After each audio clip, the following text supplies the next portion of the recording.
Mission APSC ANJ নামৰ YouTube চেনেলটোলৈ আপোনালোকক স্বাগতম জনাইছোঁ। আমি ডিছকাছ কৰিবলৈ লৈছোঁ আজি GS মেনুৱেল ৰাজকুমাৰ দাসৰ যিখন কিতাপ হয় বেদিক এজৰ ডিছকাশ্যনছ আমি তাৰ পৰা কৰিম। বেদিক এজ ষ্টাৰ্ট হৈছিলে 1520 BCৰ পৰা 620 BC। ইয়াৰ আগতে আপোনালোকক কৈ থওঁ ইণ্ডাছ ভেলী চিভিলাইজেশ্যনৰ লেটেষ্ট ডিছকাশ্যন মোৰ প্লেলিষ্টত আপলোড হৈ আছে, চ' আপোনালোকে চাই যাব পাৰে। So আমি ইণ্ডাছ ভেলী চিভিলাইজেশ্যনছ পঢ়ি আহিলোঁ বা হাৰাপ্পান চিভিলাইজেশ্যনছ পঢ়ি আহিলোঁ, তাৰ ওপৰত বেচিছ কৰি নাও the next part of ancient history proceed to Vedic age. Okay, the first urban civilizations of India is Harappan civilization, which is began to decline around 1900 BC, which continued to till around 1750 BC. So 1900 BC ৰ পৰা 1750 চনৰ BC লৈকে লাহে লাহে যিবিলাক হৰাপ্পান civilisation আছে decline কৰিবলৈ আৰম্ভ হৈছিল। However, recent studies suggest the declination of Harappan cities along with their economics and administrative system. Harappan cities যিবিলাক economics বা administrative system আছিল সেইবিলাক কি হৈছিল লাহে লাহে ডিক্লাইন কৰিছিল আৰু এৰাউণ্ড 1500 BC কি হৈছিল একেবাৰে বিলুপ্ত হৈ গৈছিল। তেওঁলোকৰ যিখিনি এডমিনিষ্ট্ৰেটিভ প্ৰশাসন ব্যৱস্থা বা ইকনমিক্স সেইবিলাক একেবাৰে দেখা পোৱা নাছিল ইন 1500 BC. ওকে, চ' 1500 খ্ৰীষ্টাব্দ বিফৰ খ্ৰীষ্ট কি হৈছিল 1500 বিফৰ খ্ৰীষ্টৰ পিছত আমাৰ কি হৈছিল around that time archaeological evidence indicates the arrivals of iron or Indo-Iron. তাৰপিছত আৰয়ন নামৰ যিটো ডাইনেষ্টি হয় সেই ডাইনেষ্টিটো ভাৰতলৈ আহিছিলে, যিটো ইণ্ডো আইৰণ বা ইণ্ডো ইৰানীয় ৰিজনছ বুলি কোৱা হয়। তেওঁলোক আহিছিলে বেচিকেলি চাইবেৰিয়া আৰু ৰুছিয়াৰ পৰা। অ'কে, চ' ইষ্ট ৰুছিয়া বা চাইবেৰিয়াৰ পৰা ইণ্ডো আৰাইনসকল আহিছিল। ইণ্ডো আৰাইনসকল অহাৰ পিছত যিখিনি আমাৰ আগৰ ইণ্ডাছ চিভিলাইজেশ্যন আছিল সেইখিনি প্ৰায় বিলুপ্ত হৈ গ'ল আৰু তাৰ জেগাত আমাৰ আইৰণসকলৰ যিখিনি আইৰণসকলৰ পিৰিয়ডটো ষ্টাৰ্ট হ'বলৈ আৰম্ভ কৰিলে। The event of iron mark the end of pre or proto historic tribes and does open a new chapter in the history of ancient India. So' তেওঁলোকৰ যিখিনি কাৰ্যপন্থা বা তেওঁলোকৰ যিখিনি ইকনমিক্স এডমিনিষ্ট্ৰেটিভ চিষ্টেমছ সেই গোটেইখিনি নতুন এটা হিষ্ট্ৰীৰ সূচনা কৰিলে এনচিয়েণ্ট ইণ্ডিয়াৰ, and that history is coming under Vedic age. Okay, the voluminous literature produced during the period gives a valuable information. That mean তেওঁলোকৰ পজিটিভ কথাটো কি আছিলে তেওঁলোকৰ লিটাৰেচাৰ বহুত বেছি আছিলে, কিন্তু আমাৰ আগৰ যিখিনি ইণ্ডাছ ভেলী চিভিলাইজেশ্যন তাত লিটাৰেচাৰটো যথেষ্ট কম আছিলে। লিটাৰেচাৰ বা সমল কিছুমান পোৱা নাছিল সেইটো টাইমত।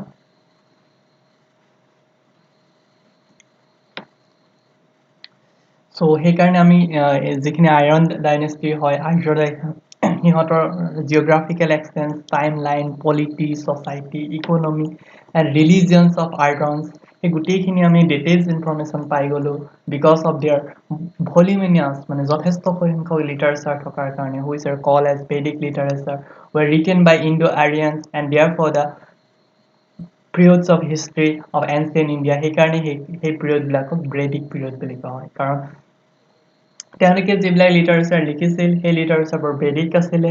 চ' ভেদিক লিটাৰেচাৰৰ পৰাই আমি যিহেতু সমলখিনি লোৱা হৈছে, ডেটছ ৱাই এই যিটো ইণ্ডিয়াৰ এনচিয়েণ্ট হিষ্ট্ৰী যিটো part after the Indus civilisation that part is known as Vedic period. Okay,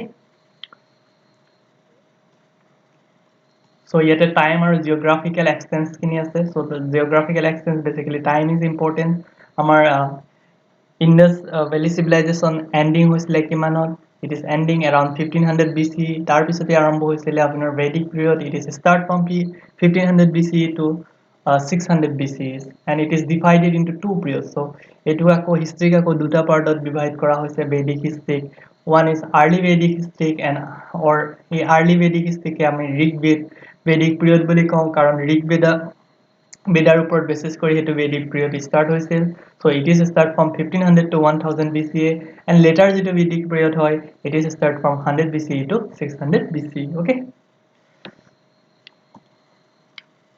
Then come to geographical extents of Vedic period, that is the early Vedic or Rig Vedic, যিটো আমাৰ early Vedic আছিলে, their Aryans are live in the area known as Sapta Sindhu.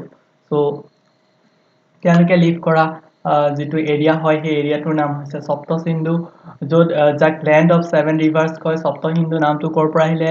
সাতখন ৰিভাৰৰ পৰা আহিলে। These rivers names are Sindhu, Vitasta, Asikni, তাক যিটো চেনাব বুলি কোৱা হয়, দেন পাৰসনি যিটো ৰবি, এণ্ড বিপাস, বিএছ, এণ্ড চতুৰ্দ্ৰী যিটো সুটলেছত আছে, and the Saraswati river, and thus areas largely covered the north eastern part and the northwestern part of South Asia up to the river Jamuna. In the later Vedic period, the Aryan gradually moved eastward and entered into Indo-Gangetic plains and eventually occupied the eastern UP, Khosla and North Bihar. So, তেওঁলোকে প্ৰথমতে ইউপিৰ খোছলা আৰু north বিহাৰত enter মাৰিছে। As these peoples were mainly cattle keeping people, তেওঁলোকে কেটেলছ বিলাক ৰাখি ভাল পায়। They were mainly in search of pastures. By 16th centuries কি হৈছিল? BCE they occupied the whole North India when came to be known as Aryabhata. Okay, which came to be known as Aryabhata. Okay, so গোটেই এৰিয়াটো তেওঁলোকে ল'ব পাৰিছে। Next, origin and whom of Aryans. Aryans সকল আহিছিল ক'ৰ পৰা? Both the Indians and Europeans, the Aryan have thought of as a race of genetic sense and have been credited with many cultural achievements. In India, the founder of Arya Samaj, এইটো পাই আহি থাকে এক্সামত, ইণ্ডিয়াত যিজন আৰ্য সমাজৰ প্ৰতিষ্ঠাপক কোন হয় বুলি যদি কোৱা হয়, দেন স্বামী Dayanand Saraswati. Laid stress on Aryan culture. So Aryan culture যিটো বা আৰ্য সমাজ যিটো হয় অসমীয়াত, so আৰ্য সমাজৰ যিটো কালচাৰ সেইটো স্বামী দয়ানন্দ সৰস্বতীয়ে কৰিছিল। As the root of all Indian traditions, also sought and sections of the Vedas to know the Aryans and their culture. In 1875 CE, some scholars also propagated the Pan-Aryans and claimed that India was the cradle of world culture. A contemporary of Dayanand Saraswati and a leader of non-Brahman movements of Maharashtra, Jyotiba Phule. Jyotiba Phule car contemporary আছিলে? Dayanand Saraswatyৰ contemporary আছিলে। Okay,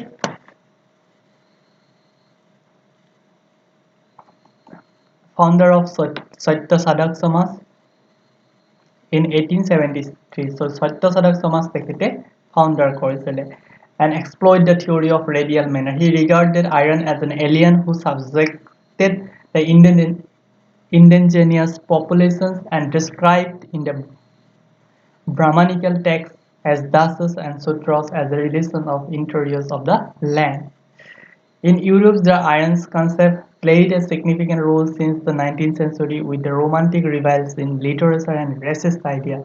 The culmination of racism was witnessed in Nazi regimes whose brutal tactics for racial purity resulted in the cruelest genocide in mankind history during the World War II. The whole concept of Aryan racial purity based on the skeletal measurement and colors. In the modern time, it is regarded as invalid, and therefore the concept of Aryan is an ethnic group till today retain its purity of blood since ancient times does not hold true. Okay, so next will come who were Aryan. আৰ্যসকল কোন হয় সেইটো সুধি আছে। Okay,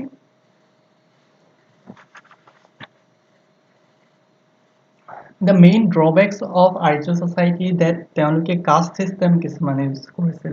তেওঁলোকে বিভিন্ন ধৰণৰ high caste peoples, low caste peoples, high caste women, low caste women's men, সেইখিনি বা চণ্ডালছ কিছুমান ক্ৰিয়েট কৰিছে যিটো ছ'চাইটিক এটা বেড ইম্পেক্ট দি গৈছে। চ' সেইটো তেওঁলোকৰ এটা ড্ৰবেক্স আছিলে। So' who were the Aryans? আইৰনছসকল basically linguistic group of people who spoke Indo European language. ত' তেওঁলোকে যিটো লেংগুৱেজ ইউজ কৰে, that language is nothing but Indo-European language from which later emerged as Sanskrit, Latin, Greek, etc. Okay, so next come to the whom of the Aryan and their migrations. So তেওঁলোকৰ homes বিলাক কি আছিলে, তেওঁলোক ক'ৰ পৰা আহিছিল, সেই গোটেইখিনি আমি নেক্সট ক্লাছত ডিছকাছ কৰিম। থেংক ইউ ফৰ ৱাচিং, হেভ এ নাইচ ডে।